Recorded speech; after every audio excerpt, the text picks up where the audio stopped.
the annotated version of Act 1 of The Crucible. Now, I know that a lot of you were in class and we did actually begin reading The Crucible, but I got to play some catch up here. I got to make sure that we're all on the same page. So bear with me as I kind of repeat a little bit of what we already know. One thing I know I did not emphasize in class was that John Proctor is a tragic hero in this play, and this is a tragedy. Somehow with everything else that's going on, you can lose sight of the fact that the play is about John Proctor. And I mean, of course, it is an analogy because it's also about how during the McCarthy hearings, Arthur Miller was brought in front of the McCarthy tribunals down in Washington, D.C., and accused of associating with known communists and asked to name people he knew who are also communists. And he was blacklisted, which means that people weren't supposed to hire him. And so he thought this was like a witch hunt, and he wrote this as an allegory to, which means like a metaphor, to his experience, because he looked at the Salem witchcraft trials and realized they were just as cruel as what happened with McCarthyism. So this goes on throughout history. And I especially like this thing of the overture here, because it explains things about human nature. And this is why you have witch hunts that still continuously occur. Like whenever you hear somebody's being accused and you find that the proof is a little bit flimsy or negligible or based on prejudices, then you should question what is going on. So here we have Act 1, and this is of The Crucible by Arthur Miller.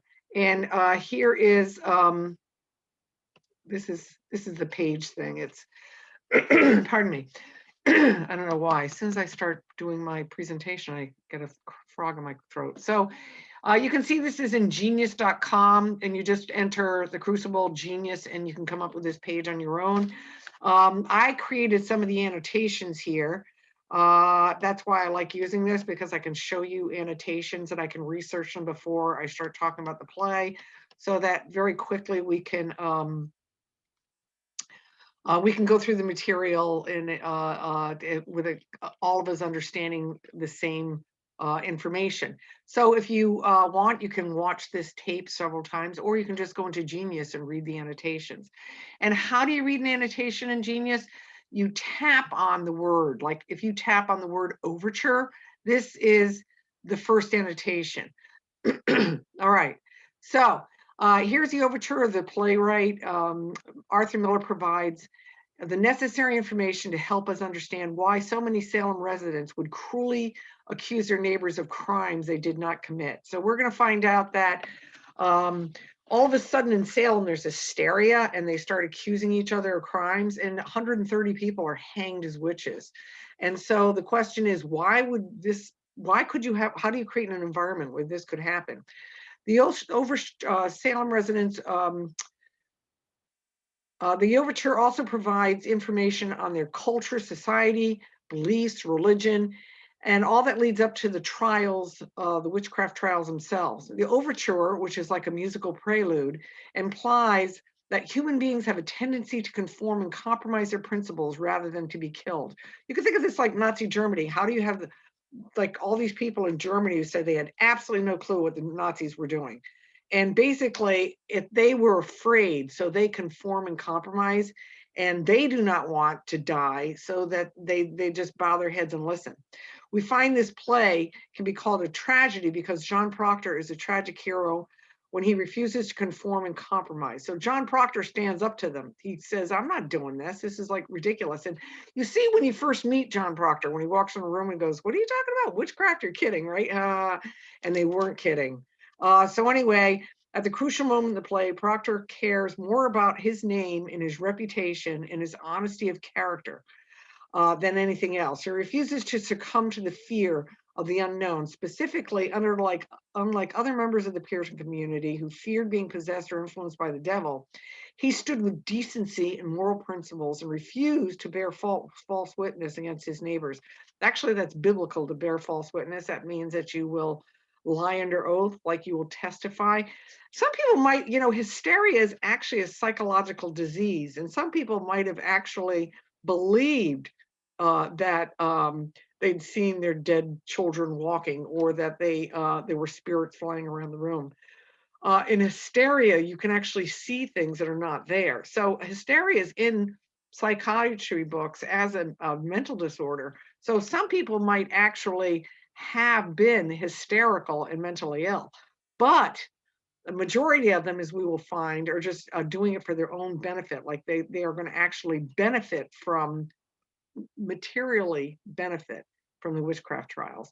And he sees that people are wrong, and he refuses to go along with it. And he's one of the only people who does not go along with it. So he stood up as it's just like George and If Mice and Men, where he stands up against Curly and the mob, and he won't go along with them and let them kill Lenny. He won't let them be mean to Lenny. And here, John Proctor is not going to let them be mean to his neighbors. At the crucial moment of the play, Proctor cares more about his name, reputation, honesty of character, refuses to come to the fear of the unknown, specifically, unlike other members of the Puritan community who feared being possessed or influenced by the devil. He stood with decency and moral principles and refused to bear witness against the neighbors. He's virtually alone as he stands up against a mob mentality, which is driven by perverted religious conviction and leads to thoughtless, cruel, and unethical and illogical action. So our two guiding questions here would be, let me see if I can find this. Hopefully when I bring something up, you actually see it, would be guiding question number one: why does the author of the play provide an elaborate stage directions like the overture? And basically, the author wants us to understand completely about the setting of this play. And in order to understand completely about the setting of the play, we have to be knowledgeable of the history of Salem. And then second of all, how is John Proctor a tragic hero? Those are the two guiding questions we want to think about as we're reading the play. All right, so this is just the introduction to the play, the overture. It is not the verbal interaction. Most plays are just dialogue, and this is just the introduction to the play. In class, I did contrast the introduction by Arthur Miller to his play to Shakespeare's introduction. In Shakespeare's introduction, it was just like one line, like a street in Verona. In in Arthur Miller's play here, it's pages of introduction. So he sets the stage with a long explanation of exactly what is going on before the play even begins, like how this setting is, what is going on in this town.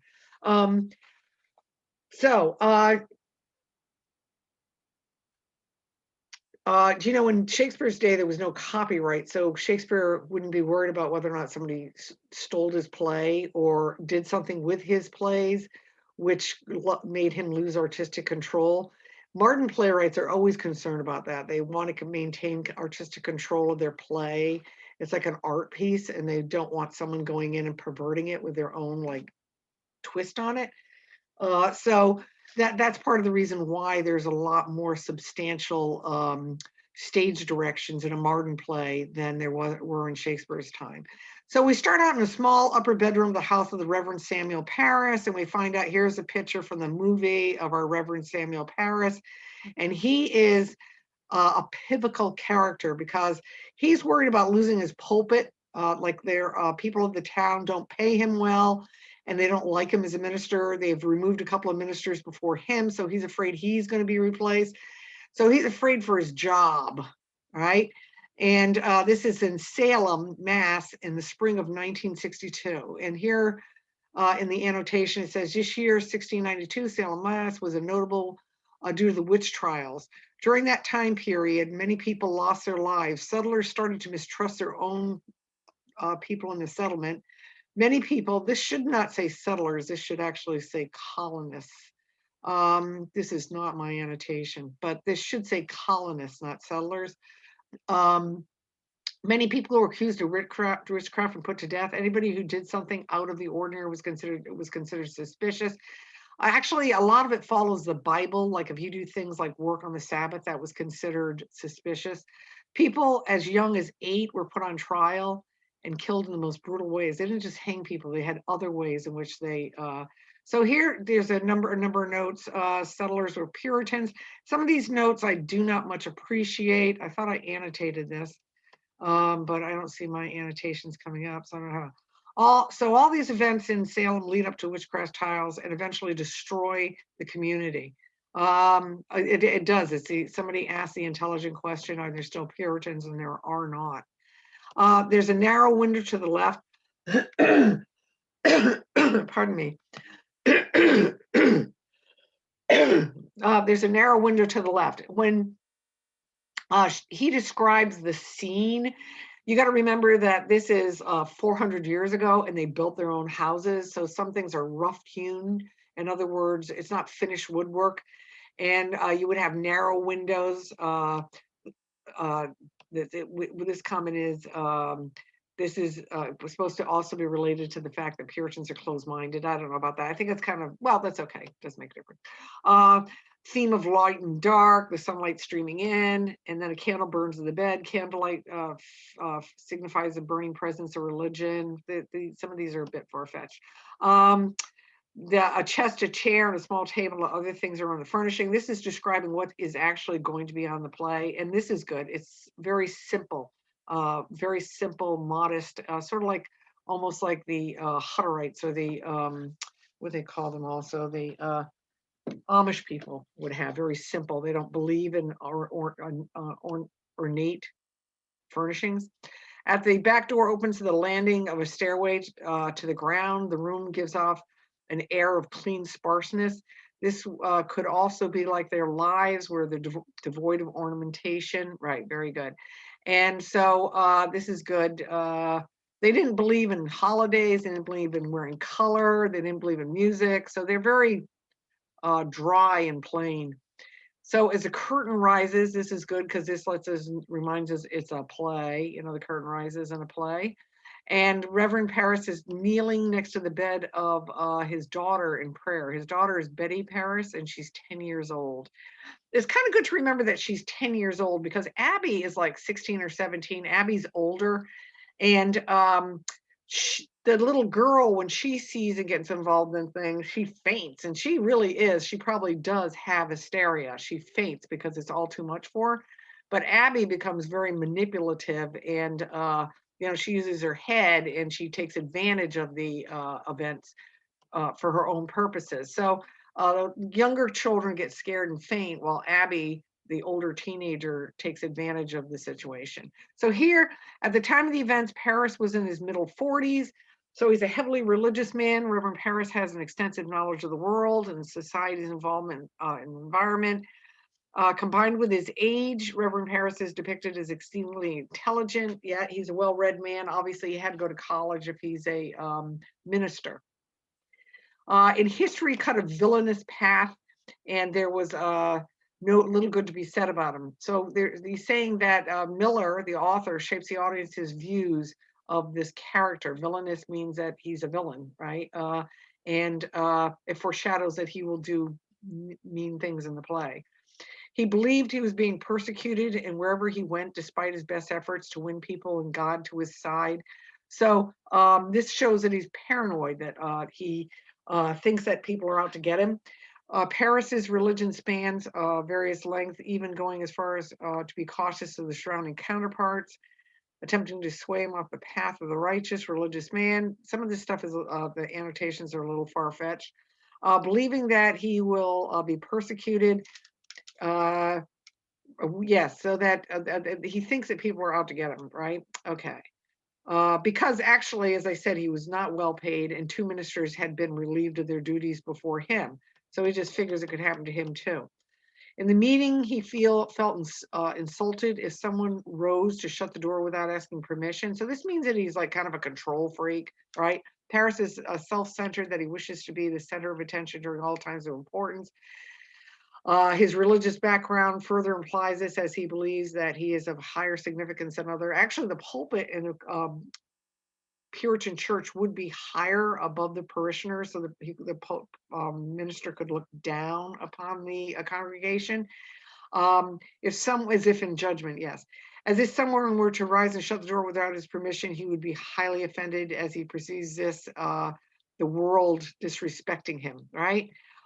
He's a widower, so his wife has passed away, and he has this child, Betty, who's 10 years old.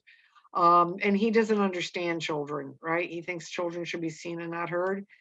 He regards children as young adults. There's no such thing as, babies. And it says, and until this strange crisis, and this says it's foreshadowing the witchcraft trials beginning, yes. He, like the rest of Salem, never conceived that children were anything more than to walk around and not be, yes, seen and not heard. They walk around with their mouths shut, yes. As we go down here, he stood in the town. What we know today could hardly be called a village. It was very small, and he was near the meeting house. And this thing where it says there were dark houses snuggling against a raw Massachusetts winter, some people put here, signifies the sorrow, dolorous aesthetic of the town of Salem, while simultaneously representing the dark presence of Satan. Like a fortress.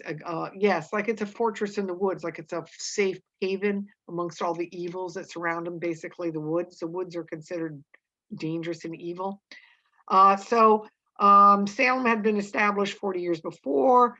These were colonists who came to escape religious persecution and created this Massachusetts settlement.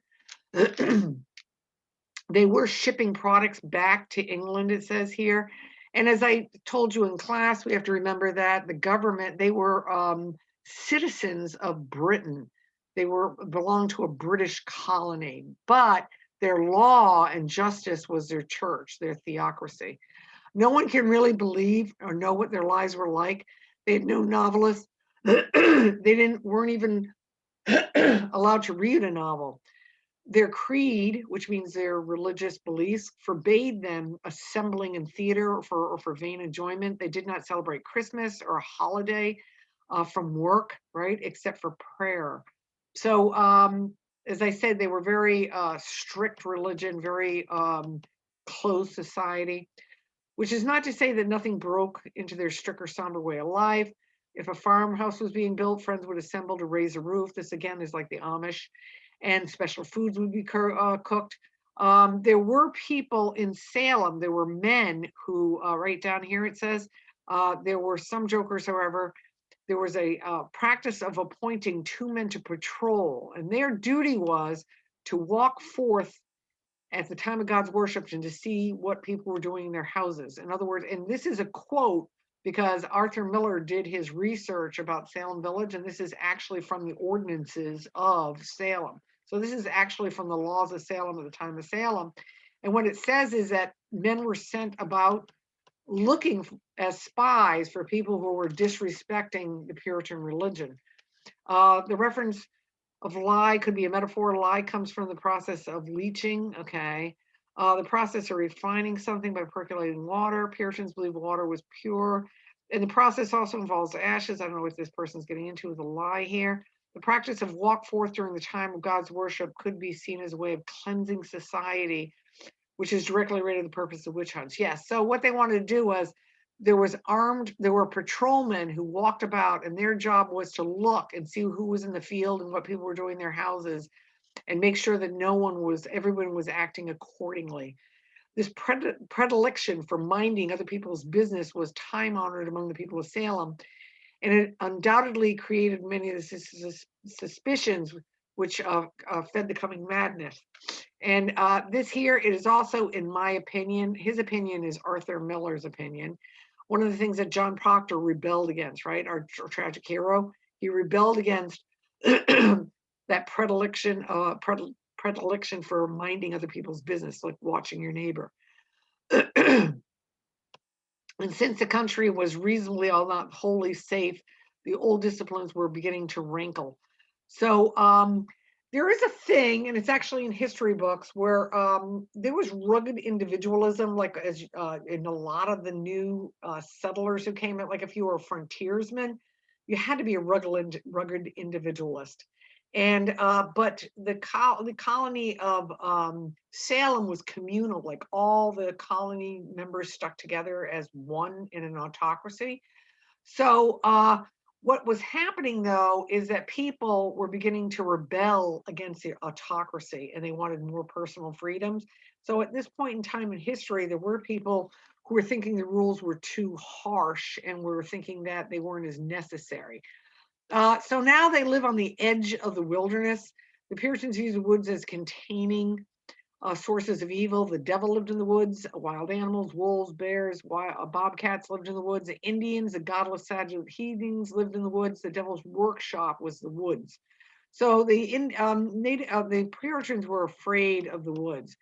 The American continent stretched endlessly west and it was full of mystery to them. It was dark and threatening over their shoulders day and night. They looked out for Indian tribes. And Reverend Parris had parishioners who lost relatives to heathens. So this parochial snobbery. Parochial means limited world outlook. So when you have a limited world outlook, you become a snob of other people and you fail to try to understand other people. So they took land from the dirty, filthy heathens, right? They thought the land belonged to Christians. Plays are an important part in the town's people's views of what happens with the girls in the woods. Okay, so they're saying that this right here, where they think that the devil's in the woods and the citadel of the devil is the woods, where the Indians are, then that this, well, the fact the girls were found in the woods dancing naked plays into the whole thing of why the townspeople get very upset when they catch the girls in the woods dancing naked, because they think it has something to do with playing with the devil. For these reasons, among others, they carried about an air of innate resistance, even persecution. Their fathers had, of course, been persecuted in England. So, you know, they had to leave England because their religion was not respected. And so now they come to the New World and they don't want their religion being not respected amongst themselves after they left England so they could find respect. They believed, in short, that they held their steady hands a candle that would light the world. We have inherited this belief and it has helped and hurt us. So Miller is comparing Puritans in the 1950s, Puritans and their beliefs and how they're a closed parochial society to what happened in the 1950s America here, right? They actually thought they were the light of the world. And remember when McCarthy in that paper said we're a beacon, America's a beacon for the world. So if you think you've got the way of the righteousness and the sword, you're also carrying the light and the beacon to show the light to other people. It helped them with discipline, gave them, this is a dedicated folk by large, and they had to be dedicated to survive the life in this country because it was a wild, rough, untamed country with a lot of unknowns. All right, so the proof of their beliefs, values to them may be taken from the opposite character of the first Jamestown settlement further south in Virginia. All right, so what he discusses here is how in Virginia they were a band of individualists. In other words, they came to America to get rich and they didn't belong to some religious community. And so when the Indians attacked, they didn't stick together in a communal society as one under an autocratic leadership. They were all individuals and they all died because they didn't stick together. But so this whole thing here is contrasting why Jamestown settlement didn't survive, but the Puritans did, because they were the communal society, which was autocratic and devoted to their leadership. So it was autocracy by consent. Notice how the words used in this paragraph here describe the main characteristics of the Puritan society. Autocracy, all individuals consent to abide by communal rules. Ideology, so ideology is the rules that you live by. All individuals in the society have a common set of beliefs. Self-denial, Individuals forfeit personal freedoms for the good of the community. Suspicion. This goes to superstitions, fears, and tolerance. So they're a close-knit society who feared change and did not tolerate what they perceived as aberrant behavior. And aberrant behavior would be things like working on the day of rest, the Sabbath. That would be aberrant behavior because it breaks the ideological beliefs of the Puritan religion. So here, this basically describes what the Puritan society was like. And so they, in hard-handed justice, band together, and they had very specific rules. And this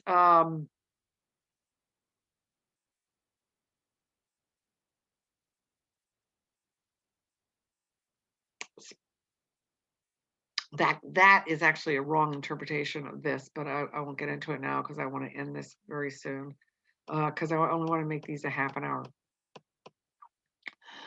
But the people in Salem in 1692 were not quite the dedicated folk that arrived on the Mayflower. So this again is a point we really don't need. Vast differentiation had taken place, and revolution had unseated what they're talking about is in England there'd been a civil war, and Cromwell had been taken off the throne, and then there was a what do they call it, junta, set up a military dictatorship, and the new government did not pay much attention to the colonies in North America, and so for a while there was kind of lax over, they were lax in overseeing the colonies, and many Puritans the society of Puritans in America became more self-governed as a result of these events in England. So the times to their eyes must have been out of joint, and the common folk it seemed insoluble and complicated. So this is all about what was going on in the relationship of England to the colony.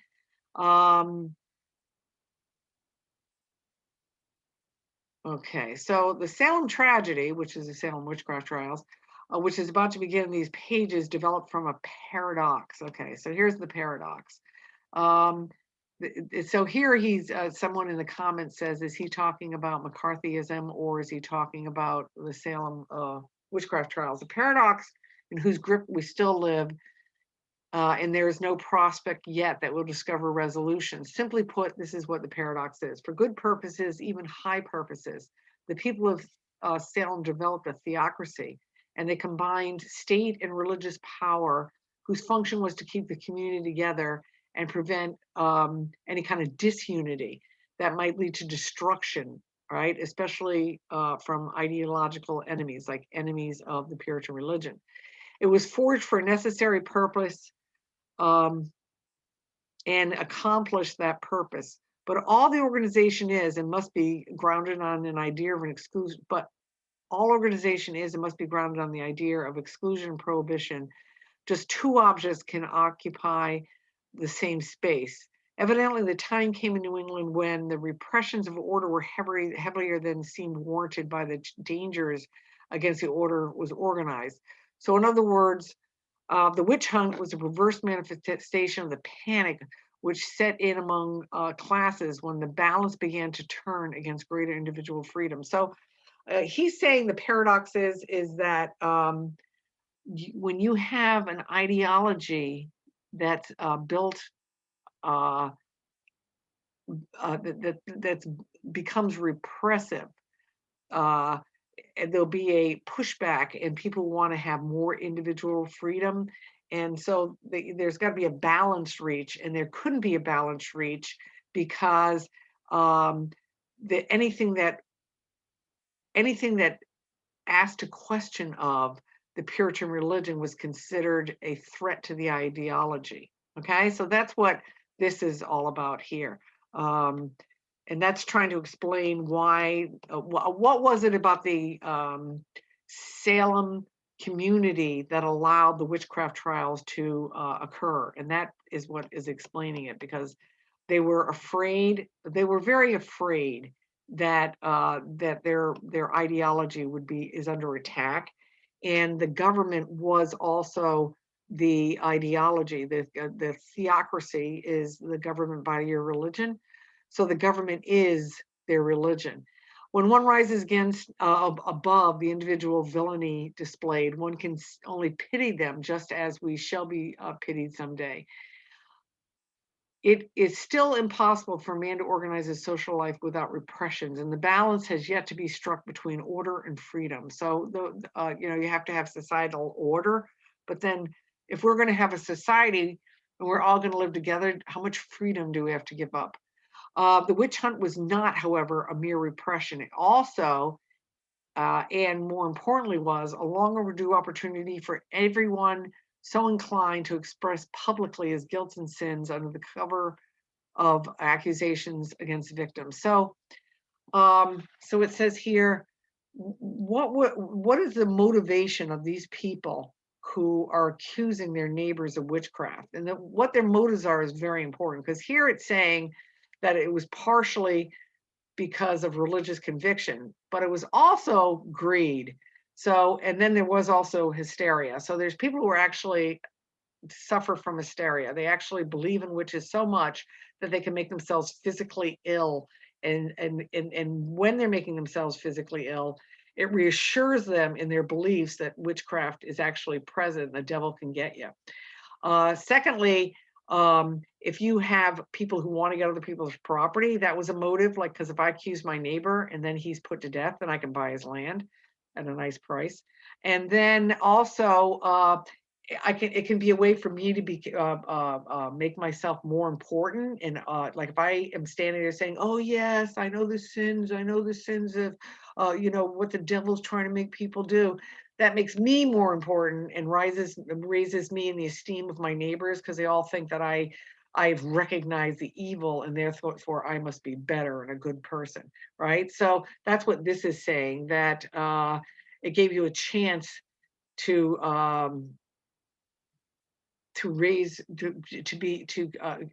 publicly express your own guilt and sins. It suddenly became possible and patriotic and for a holier than thou man to say Martha Corey had come in his bedroom at night, and while his wife was sleeping, laid heavily on his chest and nearly suffocated him. So that's a kind of testimony that was given. Of course, Martha Corey got hanged for it. And all of a sudden now, right, see that, patriotic and holier than thou, right, to say things like that. Of course, it was her spirit only, but his satisfactory confession gave him, he felt better, and he's a more important member of the community, because now he's recognized sin and he can name it and see it, right? Okay, but there's also that thing, you better to join them than to try to go up against them, because there are bad results if you don't join them. One could ordinarily speak such things in public. Long-held hatreds of neighbors now could be openly expressed. Revengeance could be taken. Despite the biblical charitable injunctions, there was land lust, where you could try to get more land, right, and refute boundaries. One could cry witch against one's neighbors and feel perfectly justified. Scores could be settled on a plane of heavenly combat. There's a fight between Lucifer and God. The devil's here, we have to get him. It's an actual fight between God and there's superstitions, there's envy. All the worst kinds of human emotions are going to be coming into play. So now as the door opens and Tituba enters, we find that she's in her 40s, and Reverend Paris, who had been in Barbados, brought her back as a servant, and she enters as one who can no longer bear to be barred from the sight of her beloved little girl, Betty Paris. All right, so Tituba loves Betty, and she's really sick that Betty's not well. She's very frightened because her slave sense has warned her that, as always, trouble in this house eventually will come back to her. Okay, and this is true. That was a good insight. Now, we just spent the first half hour just getting through the overture. It's okay, though, because it was like an overview of the entire play and the things that we're going to encounter. So this is the end of Zoom 1. I'm going to post it, and we'll have Zoom 2, Zoom 3. I think it's going to take 9 Zooms to get through the play. We're going to get through the play hopefully by the 20th of December, and hopefully that's your return date to classical for actual in-class work again. So have a good rest of the day. I'm glad you joined me on Zoom. These are Zoom sessions are important, so please try to partake.